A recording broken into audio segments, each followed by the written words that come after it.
Welcome to AZ Central's Election Show, where we bring you inside the newsroom to take a deeper look into the issues affecting Arizona's 2018 elections. This episode examines how social media may be influencing your vote and whether or not you really know who's behind the avatars. First, we'll get you up to speed on how social media is playing in this year's cycle. Then, we'll talk to an expert who has studied the proliferation of Russian involvement in political social media here. We'll wrap it up with a gaggle with our political team. Let's get started. Remember the old adage, don't believe everything you read on the internet? And it turns out lying is a lucrative business. According to BuzzFeed, fake news stories far outperformed legitimate ones on Facebook in the weeks leading up to Election Day. For better or worse, many of us live in a digital world that revolves around social media. Social media buzzed with divisive political content during the last election. One man behind these hoaxes told the Washington Post, "There's nothing you can't write about now that people won't believe." And federal agencies say that some of that content, such as memes, photos, and ads, was created by Russia-linked trolls and bots to influence how we viewed candidates and issues. Facebook estimates 126 million users saw Russia-linked ads on its platform alone. The federal government is investigating. Special counsel Robert Mueller, who's leading the investigation, has indicted 13 Russian nationals and 3 entities with Russian ties he says worked to manipulate American citizens. Social media platforms are also reacting. Facebook, Twitter, and Google have clamped down on accounts they say are linked to Russian troll farms. The platforms have also made other changes to either help filter out fake political content or delete it entirely. But blocking Russia-linked interference on social media is like playing a game of whack-a-mole. So, before you share that Facebook post or retweet that meme, ask yourself this question: who or what is behind that content? Here we come, the whack-a-mole! It's whack-a-mole, the two-player game where you're gonna whack the most moles. If you choose red, whack them on the head. See a yellow light and whack them at the speed of light.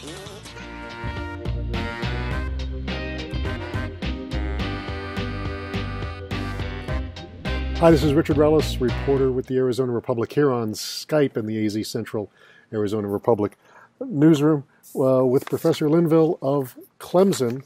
Darren Linville, you spent some time with a partner researching Russian trolls. Nationally, what did you find? How did they try to affect the 2016 election? Well, we found, first of all, my partner and I, Patrick Warren, he's in the Department of Economics at Clemson. We found, first of all, a lot of tweets. We have gone through a data set of about 3 million tweets altogether.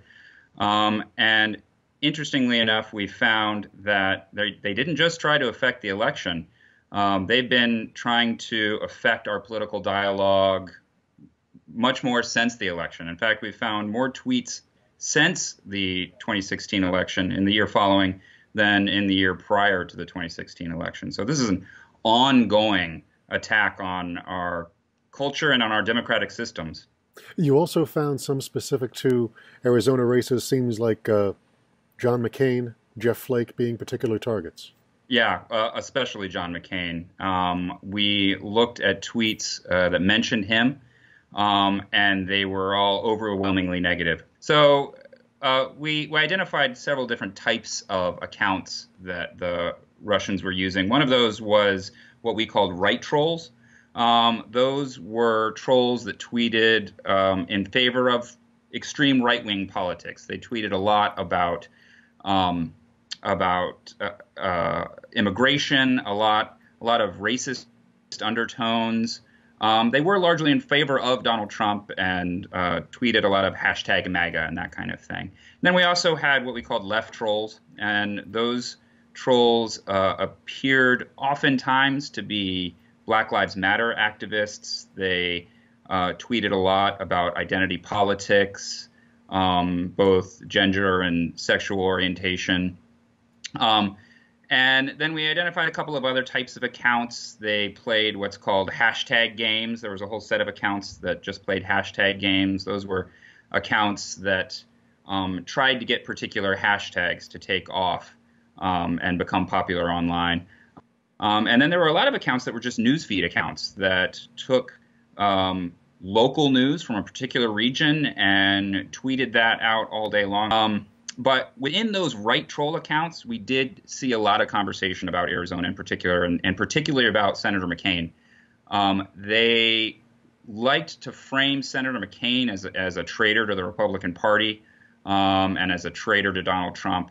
Oftentimes, anytime he had done something, anytime through 2016 and 2017 that was inconsistent with what Donald Trump apparently wanted to, or what was inconsistent with what Donald Trump was saying, you would see the right trolls come out and accuse him of being a traitor. And I guess one thing that's difficult to know is whether some of the thoughts in the real world about John McCain originated with some of these thoughts, or whether they're just amplifying what was already in the public sphere, correct? Exactly.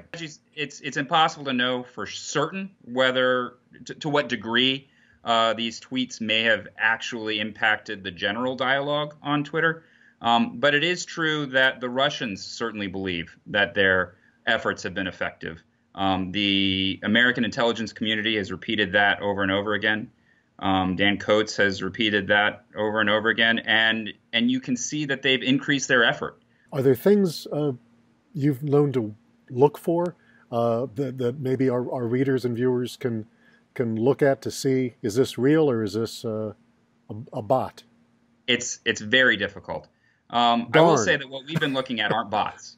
These are real human operators in St. Petersburg and part of the Internet Research Agency, which is what makes them so very hard. I could tell you with 99% certainty usually if I'm looking at a bot or not. But when you're looking at one of these users that take real human interaction and a real human who is well-versed in English, these are well-educated individuals based off of all reporting, it's very hard to tell. These are, we call them, I guess, bots or whatever, but I guess these are real humans, but they might not be mimicking their own genuine human emotions. They might be mimicking what they think is a great tweet for a political cause. Right. They're very focused in their efforts. Bots are computerized. That's a very different thing than these accounts that we've been looking at.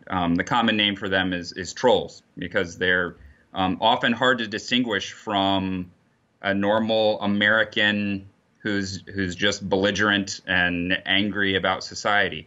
But these accounts based out of St. Petersburg work to amplify those very dialogues from people who are angry and feel that they've been overlooked. And so you see that the Russians are working to push the dialogue to the extremes on both sides, both the extreme left and the extreme right. Professor Linville, it's fascinating. I and our reporting staff, and I'm sure all around the country, will be looking to see if this continues, how it continues through the midterms. Thank you for joining us. I'm confident it will, unfortunately. Thank you. Thank you. Appreciate your time. Really interesting discussion, Richard. Thank you. We do know that there was foreign activity in the 2016 elections. What can you tell us about that, Ron? Well, as it relates to Arizona, we saw at least some activity by Russians involved in Facebook ads, for example. We've also seen some suspicious Twitter activity identified by Darren and others involving people like John McCain. We've also heard activity around Governor Doug Ducey and Kelly Ward running for this U.S. Senate this cycle, too. So Arizona's been in the mix a fair bit, and I don't think we're unique in that regard. Yeah, and the Ducey bots, it didn't seem like they were foreign related. It just seemed like maybe well-meaning Ducey supporters who started creating Twitter accounts that apparently were fake. The pictures were of other people, and the Twitter feeds were pretty much nothing but laudatory things about Governor Ducey. Most of those accounts have since been disabled, but we still don't know why they were created or who did the creating. Kayla, as voters are trying to make sense of all of this information on social media, how can you help them? Like, what tips can you offer to help them sort through it and try to figure out what's real, what's fake? Sure. I mean, when it comes to if you're interacting with an individual, for one, is their grammar off? Do they misuse A and the? Does their username have a random mix of letters and numbers in it? And one of my favorite tools is you can reverse image search their avatar. And so if that image has been used widely across the internet, that's probably not the person you're talking to. When it comes to a Facebook event or an organization that's sharing memes, just Google the name of the organization or the person and see who's organizing it. Is that a real person? What else has been associated with that activity? And I would say the big one is just question what you're sharing and retweeting. If it's including what appears to be a fact, maybe double check and see if the fact is real. So in 2016, what we really saw with some of the Russian influence was them glamming onto very divisive social issues here in Arizona to try to create a conversation. Do we have a sense of what they might be talking about this cycle, what types of issues, and who specifically they might be targeting? You know, after looking at what we saw in 2016, I would never have guessed the things that were actually identified with Russian ancestry there. So at this point, I would say no. I mean, we can take some guesses. We can think things that might be, for example, very pro-Trump, or someone being specifically hammered by something that looks like suspicious number of retweets and such. But you know, after having seen like a murder-suicide in Glendale ultimately boomerang around to be a ricochet shot against Hillary Clinton, no, I would say almost anything that just seems like it's really out of sorts and gives you this kind of sense of really, why is this so important now? Maybe you should look into it. Well, do your homework, folks, and check in with us on our next episode. Thanks for joining us.